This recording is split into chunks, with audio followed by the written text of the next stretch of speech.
हाय बच्चा पार्टी, कैसे हैं आप लोग। अड्डा 24/7 सेकेंडरी स्कूल पे आपका बहुत बहुत स्वागत है।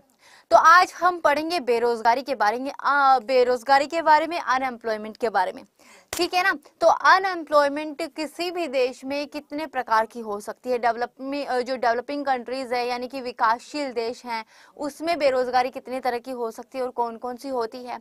और जो डेवलप्ड नेशंस हैं उनमें बेरोजगारी यानी कि अनएम्प्लॉयमेंट कितने तरह की हो सकती है। ज्यादातर बच्चों को ना कंफ्यूजन रहती है बेरोजगारी में, तो बहुत ही इजी लैंग्वेज में जो है ये बेरोजगारी चैप्टर है वो मैं समझा रही हूँ। चैप्टर नहीं है, कंसेप्ट है एक, वो करवा रही हूँ। और थोड़ी सी देर में 10 से 15 मिनट की वीडियो होगी और बातें बिल्कुल भी नहीं करने वाली बच्चा, ठीक है ना। इस वीडियो में सिर्फ और सिर्फ पढ़ाना होगा। So really very sorry, comment नहीं ले पाऊंगी, सिर्फ और सिर्फ कंसेप्ट पढ़ाऊंगी और चली जाऊंगी, क्योंकि मुझे पता है कि इतनी इजी लैंग्वेज में कराऊंगी कि आपको डाउट होगा ही नहीं। तो स्टार्ट करें स्टार्ट। चलो स्टार्ट करते हैं हम बेरोजगारी, ठीक है ना। बेरोजगारी स्टार्ट करते हैं हम, बेरोजगारी नहीं स्टार्ट करते हम, तो कंसेप्ट स्टार्ट करेंगे, है ना। तो आज हम क्या पढ़ने जा रहे हैं, आज हम पढ़ने जा रहे हैं बच्चा बेरोजगारी। क्या पढ़ेंगे, बेरोजगारी के बारे में अब बात करेंगे। ओके ठीक है, बेरोजगारी के बारे में अब हम बात करेंगे। चलो ठीक है, ठीक है। बेरोजगारी इंग्लिश में क्या बोलते हैं इसको, अनएम्प्लॉयमेंट, अनएम्प्लॉयमेंट, ठीक है। ज्यादातर बच्चों को कंफ्यूजन रहती है कि कौन सी बेरोजगारी है भाई ये, है ना। तो वही दूर करूंगी मैं, ठीक है। चलो स्टार्ट करते हैं। सबसे पहले आपको पता होना चाहिए कि बेरोजगारी का कोई एक मतलब नहीं है। एक देश के लिए बेरोजगारी कुछ है तो दूसरे देश के लिए बेरोजगारी कुछ और है, ठीक है ना। किस तरह से देखो बात करते हैं। बेरोजगार किसे कहा जाता है, बेरोजगार उस व्यक्ति को कहा जाता है जो कि बाजार में प्रचलित मजदूरी दर पर काम तो करना चाहता है लेकिन उसे काम नहीं मिल पाता। कहने का मतलब ये है कि बेरोजगार उस इंसान को कहा जाएगा जो काम करना चाहता है लेकिन उसको काम नहीं मिल रहा, जॉब करना चाहता है लेकिन उसको जॉब नहीं मिल रही है। एक मतलब हो गया बेरोजगारी का तो ये, ठीक है ना। लेकिन हर देश में बेरोजगारी की जो डेफिनेशन है वो अलग होती है। देखो अमेरिका जैसे देश की बात करते हैं, देखो बेरोजगारी की परिभाषा हर देश में अलग अलग होती है। जैसे अमेरिका की बात करते हैं, अमेरिका में यदि किसी व्यक्ति को उसकी क्वालिफिकेशन के हिसाब से नौकरी नहीं मिलती तो उसको भी बेरोजगार ही माना जाता है, ठीक है ना। तो बेरोजगार की जो परिभाषा है अलग अलग कंट्रीज में अलग अलग होती है। हमारे देश की बात करें तो बेरोजगार कौन है, वो व्यक्ति जिसके पास काम नहीं है। लेकिन अमेरिका के अंदर जो है उस व्यक्ति को बेरोजगार माना जाता है जिसके पास काम तो है लेकिन क्वालिफिकेशन के हिसाब से नहीं है, है ना। तो मान लो कि किसी इंसान ने पीएचडी कर रखी है लेकिन वो क्लैरिकल वर्क कर रहा है। भाई पीएचडी एक डॉक्टरी करके अगर वो क्लैरिकल पोस्ट पे जॉब कर रहा है तो क्या वो रोजगार कहलाएगा, नहीं। अमेरिका के अंदर की बात कर रहे हैं वो बेरोजगार कहलाएगा। तो इस तरह से अलग अलग देशों के अंदर बेरोजगारी की परिभाषा अलग अलग हो जाती है। अब विकासशील देशों की बात करते हैं। विकासशील देशों में हमारा इंडिया भी आता है। विकासशील देश कौन से होते हैं, वो देश जो अभी डेवलपिंग स्टेज पे है, जो अभी क्या कर रहे हैं, विकास कर रहे हैं, ठीक है। तो विकासशील देशों में निम्न प्रकार की बेरोजगारी पाई जाती है। तो सबसे पहली बेरोजगारी कौन सी है, मौसमी बेरोजगारी। देखो हमारे प्यारे भारत के संदर्भ में ही बात करते हैं ना, क्योंकि भारत भी एक विकासशील देश है तो समझो कि भारत के बारे में ही बात हो रही है, ठीक है ना। तो मौसमी बेरोजगारी की बात करते हैं, सीजनल अनएम्प्लॉयमेंट की बात करते हैं। नाम से ही पता लग रहा है कि नहीं लग रहा है कि मौसम के अनुसार बेरोजगार है वो इंसान, ठीक है ना। एक मौसम में उसको रोजगार मिल रहा है तो दूसरे मौसम में नहीं मिल रहा। 6 महीने उसको काम मिल रहा है और 6 महीने नहीं मिल रहा है, ठीक है। तो इस प्रकार की बेरोजगारी कृषि क्षेत्र में पाई जाती है।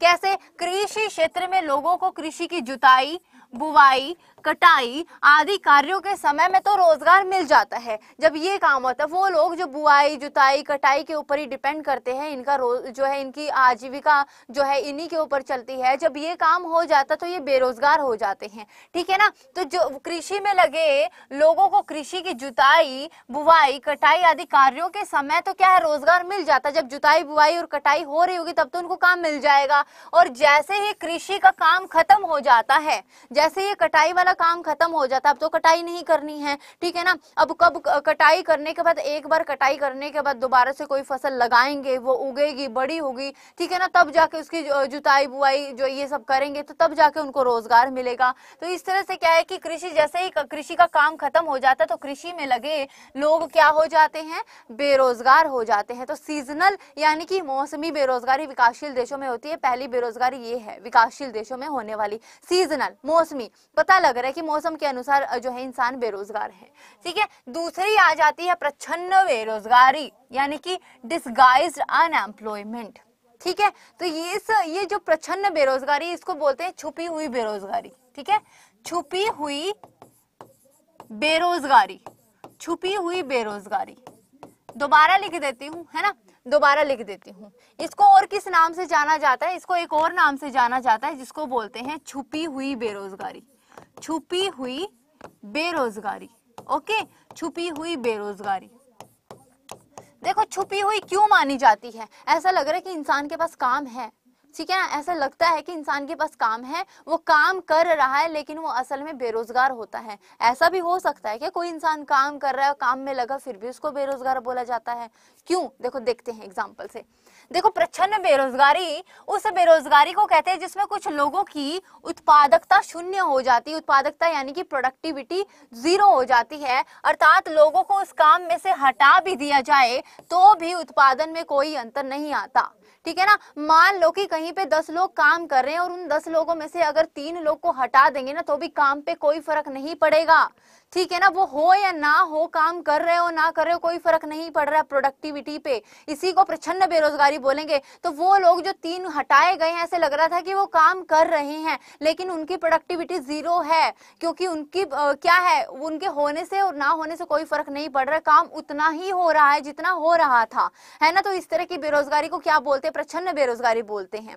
ठीक है ना, एग्जाम्पल ले लेते, बहुत ही ईजी सा एग्जाम्पल है कि जैसे यदि किसी फैक्ट्री में 100 जूतों का निर्माण 10 लोग कर रहे हैं। मान लो कि कोई फैक्ट्री है और उसमें क्या है, 100 जूतों का निर्माण हो रहा है, 100 शूज जो होते हैं उनका प्रोडक्शन हो रहा है, और कितने लोग कर रहे हैं? 10 लोग कर रहे हैं। और यदि इनमें से 3 लोग बाहर निकाल दिए, मान लो इन 10 लोगों में से 3 लोगों को बाहर निकाल दिया जाए, बच गए कितने? 7 बच गए, तो भी 100 जूतों का निर्माण हो जाएगा।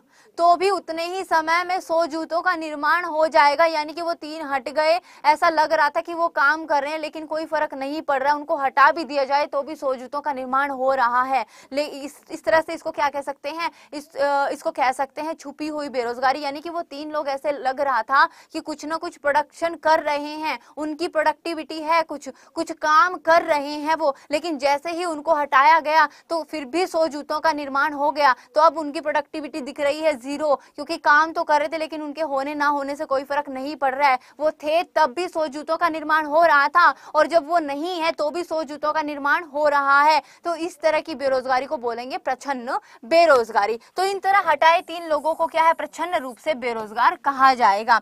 भारत की कृषि में इस प्रकार की बेरोजगारी बहुत बड़ी समस्या है। भारत की कृषि में प्रच्छन्न बेरोजगारी कैसे है? देखो, खेती में जो है, देखो मान लो कि कोई घर है, उस घर के जो है उस घर के 4 जने जो है खेती कर रहे हैं, घर के 4 लोग, 4 भाई मिलकर खेती कर रहे हैं, है ना।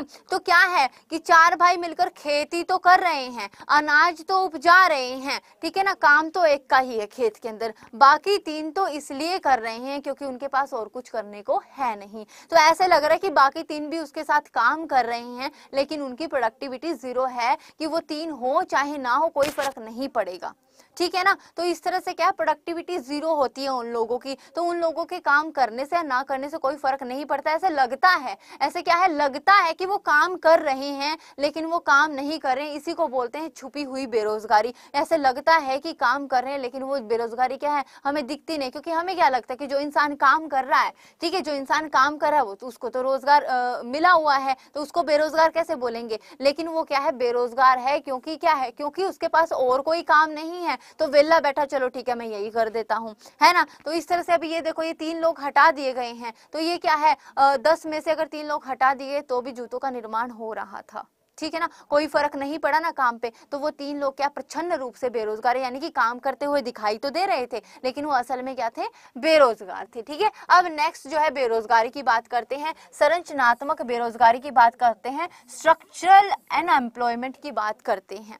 ठीक है ना। पहला बेरोजगार कौन सा था, मौसमी बेरोजगारी थी। दूसरी बेरोजगारी कौन सी थी, प्रच्छन्न या फिर छुपी हुई बेरोजगारी थी। और तीसरी कौन सी है, स्ट्रक्चरल अनएम्प्लॉयमेंट, यानी कि संरचनात्मक बेरोजगारी। तो संरचनात्मक बेरोजगारी तब प्रकट होती है, कब आती है, स्ट्रक्चरल अनएम्प्लॉयमेंट, ठीक है, जब बाजार में दीर्घकालिक क्या मतलब क्या होता है, बहुत लंबे समय से, ठीक है ना, दीर्घकालिक स्थितियों में बदलाव आ जाता है। एक लंबे समय के लिए जब बाजार में कोई बदलाव आ जाता है तो क्या है, वो क्या करेगा, स्ट्रक्चरल अनएम्प्लॉयमेंट को बढ़ाएगा, यानी कि संरचनात्मक बेरोजगारी को बढ़ाएगा। एग्जाम्पल से समझ लेते हैं, एग्जाम्पल से ज्यादा जल्दी समझ आएगा कि मान लो कि भारत में स्कूटर का उत्पादन बंद हो गया है, जो कि सही बात भी है, आजकल स्कूटर कौन चला रहा है, ठीक है ना। तो क्या हो रहा है कि मान लो कि भारत में स्कूटर का उत्पादन यानी कि प्रोडक्शन बंद हो गया है और कार का प्रोडक्शन जो है वो बढ़ रहा है, ठीक है ना। तो इस नए विकास के कारण स्कूटर के उत्पादन में जो लोग लगे थे, ठीक है ना, जो लोग स्कूटर के उत्पादन में लगे थे वो क्या है, वो क्या हो गए, वो बेरोजगार हो गए और कार बनाने वालों की मांग बढ़ गई। तो वो लोग जो बेरोजगार हो गए उनको क्या बोलेंगे, स्ट्रक्चरल अनएम्प्लॉयमेंट कहा जाएगा उसको, ठीक है ना। देखो भाई, स्कूटर का क्या है, स्कूटर का प्रोडक्शन ही बंद हो गया है, तो वहां पे स्कूटर के प्रोडक्शन में जो लोग लगे हुए थे वो बेरोजगार हो गए कि नहीं हो गए। और अब क्या है, ये तो दीर्घकालिक जो है बेरोजगारी कहा जाएगा, क्योंकि अब तो लगता ही नहीं स्कूटर का प्रोडक्शन होगा ही होगा, क्योंकि देखो टेक्नोलॉजी चेंज हो रही है, अब एडवांसमेंट चाहिए लोगों को। तो कौन आजकल स्कूटर चला रहा है ना, कोई स्मार्ट स्कूटर आ जाए कुछ बढ़िया सा तो बात अलग है, कुछ यूनिक सी कोई चीज, लेकिन स्कूटर अगर हम वैसे बात करें पुराने वाले, तो अब स्कूटर का प्रोडक्शन बंद हो चुका है। तो स्कूटर के प्रोडक्शन में जो लोग लगे थे वो क्या हो गए थे, अनएम्प्लॉयड हो गए थे, है ना, बेरोजगार हो गए थे। तो इस तरह की बेरोजगारी को क्या बोलेंगे, अनस्ट्रक्चरल अनएम्प्लॉयमेंट बोलेंगे, या फिर क्या बोलेंगे, संरचनात्मक बेरोजगारी बोलेंगे। इस प्रकार की बेरोजगारी देश की आर्थिक संरचना में परिवर्तन के कारण पैदा होती है, ठीक है ना। अब विकसित देशों की बात करते हैं। अभी तक हमने कौन से देशों की बात की, विकासशील देशों की बात की, कि विकासशील देशों के अंदर कौन कौन सी अनएम्प्लॉयमेंट होती है, बेरोजगारी होती है। अब हम डेवलप्ड नेशन के बारे में पढ़ेंगे, कौन कौन सी बेरोजगारी होती है, ठीक है ना, बहुत ही इंपॉर्टेंट है। और बेरोजगारी में डिफरेंस बहुत बड़ी मुश्किल से बच्चों को समझ आता है कि भाई कौन सी बेरोजगारी में क्या लिखे। अब आपको क्योंकि एग्जाम्पल के द्वारा समझा रही तो बहुत इजीली समझ आ जाएगा। And I am really very sorry, comment में नहीं ले पाऊंगी, जस्ट पढ़ाऊंगी, ठीक है। तो चक्रीय बेरोजगारी की बात करते हैं, यानी कि साइक्लिकल अनएम्प्लॉयमेंट की बात करते हैं, ठीक है। तो इस प्रकार की बेरोजगारी अर्थव्यवस्था में चक्रीय उतार चढ़ाव के कारण पैदा होती है। चक्रीय मतलब कि साइकिल, क्या होता है, एक साइकिल होता है, ठीक है। एक साइकिल ऐसा होता है कि मान लो कि एक टाइम ऐसा आ गया कि क्या है, देश की अर्थव्यवस्था काफी समृद्धि को प्राप्त कर रही है, यानी कि बहुत ज्यादा समृद्ध हो रही है, देश काफी जो है डेवलप कर रहा है अपने आप को। तब क्या हो जाएगी, तब तो बेरोजगारी कम हो जाएगी, यानी कि रोजगार बढ़ जाएंगे, ठीक है। जैसे ही इकोनॉमी डाउन चली जाएगी तो क्या है, रोजगार भी डाउन चले जाएंगे। देखो इकोनॉमी के ऊपर डिपेंड करता है ना, देश की अर्थव्यवस्था के ऊपर डिपेंड करता है। अगर देश की अर्थव्यवस्था फल फूल रही है, एक समय ऐसा कि देश की अर्थव्यवस्था फल फूल रही है, इसका मतलब जो है रोजगार बढ़ जाएगा। और देश की अर्थव्यवस्था अगर डाउन जा रही है तो रोजगार कम हो जाएगा, बेरोजगारी बढ़ जाएगी। तो क्या हो रहा है कि जब अर्थव्यवस्था में समृद्धि का दौर होता है तो उत्पादन बढ़ता है, प्रोडक्शन बढ़ती है। देखो देश की इकोनॉमी बढ़ेगी, अर्थव्यवस्था बढ़ेगी तो प्रोडक्शन बढ़ेगा, और प्रोडक्शन बढ़ेगा तो रोजगार बढ़ेगा, ठीक है। तो रोजगार के नए अवसर पैदा होते हैं। और जब अर्थव्यवस्था में मंदी का दौर आता है, जब अर्थव्यवस्था डाउन जाती है तो क्या होता है, उत्पादन कम हो जाता है, प्रोडक्शन कम हो जाता है। और अगर प्रोडक्शन कम होगा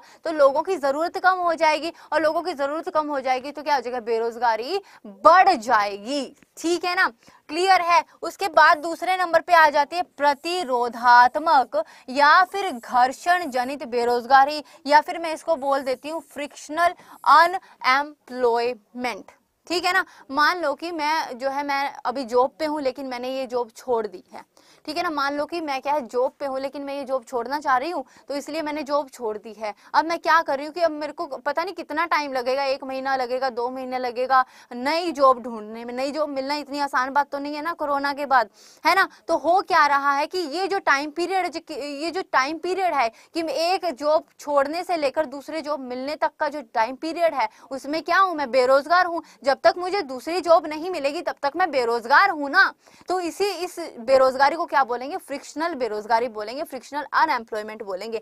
यानी कि ऐसा व्यक्ति जो एक रोजगार को छोड़कर किसी दूसरे रोजगार में जाता है तो दोनों रोजगारों के बीच की अवधि में वह बेरोजगार हो जाता है। या ऐसा हो सकता है कि नई टेक्नोलॉजी के प्रयोग के कारण एक व्यक्ति जो है एक रोजगार से निकाल दिया गया हो या खुद निकल गया हो, तो इस तरह की है कि वो रोजगार की तलाश कर रहा हो। जो पुरानी नौकरी छोड़ने और नया रोजगार पाने की अवधि की बेरोजगारी को क्या कहते हैं, घर्षण जनित बेरोजगारी कहते हैं, फ्रिक्शनल अनएम्प्लॉयमेंट कहते हैं। कहने का मतलब ये है कि एक रोजगार छोड़ के दूसरा रोजगार मिलने तक जो टाइम पीरियड होता है, जब तक उसको दूसरी जॉब नहीं मिल जाती, उस टाइम पीरियड में वो बेरोजगार रहता है। और उस बेरोजगारी को क्या बोलते हैं, उस बेरोजगारी को बोलते हैं प्रतिरोधात्मक या घर्षण जनित या फिर फ्रिक्शनल अनएम्प्लॉयमेंट। ठीक है, अब नेक्स्ट आ जाता है बेरोजगारी के अन्य कौन कौन से प्रकार हो सकते हैं। ठीक है, तो एक तो होता है ऐच्छिक बेरोजगारी। क्या होता है ऐच्छिक बेरोजगारी? अब भाई देखो, मैं तो बहुत पढ़ी लिखी हूँ और मेरे को अब कोई बोल दे कि 5-10 हजार की जॉब कर ले तो मैं करूंगी नहीं भाई, मैं 5-10 हजार की जॉब नहीं करूंगी। मैं तो इतना पढ़ी लिखी हूँ तो मैं क्यों 5-10 हजार की जॉब करूंगी। यानी कि मैं अपनी इच्छा से खाली बैठी हूँ, मैं अपनी इच्छा से क्या हूँ, बेरोजगार हूँ, है ना, क्योंकि मैं वो जॉब नहीं करना चाहूंगी। मेरे को मिल रही है वो जॉब, 10-12 हजार की मेरे को मिल रही है जो, लेकिन मैं करूंगी नहीं। क्यों नहीं करूंगी? क्योंकि मेरी क्वालिफिकेशन इतनी अच्छी है, तो मैं 10-12 हजार की जॉब क्यों करूं? मुझे तो जॉब तो मिल रही है लेकिन क्वालिफिकेशन के हिसाब से नहीं मिल रही है ना। तो ऐसा व्यक्ति जो बाजार में प्रचलित मजदूरी दर पर काम करने को तैयार नहीं है, अर्थात वह ज्यादा मजदूरी यानी कि ज्यादा सैलरी की मांग कर रहा है जो कि उसको मिल नहीं रही है। भाई मैं 10-12 की नौकरी क्यों करूं, मैं तो 40-50 की करूंगी, है ना। तो 40-50 की नौकरी के चक्कर में मैं 10-12 हजार की नौकरी नहीं कर रही हूं। इस तरह मैं क्या है, बेरोजगार हूं। और इस तरह की बेरोजगारी को क्या बोलेंगे, ऐच्छिक बेरोजगारी बोलेंगे, वॉलंटरी बेरोजगारी बोलेंगे। यानी कि मैं अपनी इच्छा से बेरोजगार हूँ, मुझे काम मिल रहा है लेकिन मैं करूंगी नहीं क्योंकि मैं वो वाली जॉब मुझे चाहिए नहीं, 10-12 हजार रुपए वाली जॉब, या ये कह सकते हैं। ठीक है ना। तो क्या प्रचलित मजदूरी दर पर काम करने को तैयार नहीं है, वह ज्यादा मजदूरी की मांग कर रहा है, वो क्या, उसको ज्यादा सैलरी चाहिए। ओके, तो खुली मजदूरी की बात करते हैं यानी कि अनैच्छिक बेरोजगारी की बात करते हैं।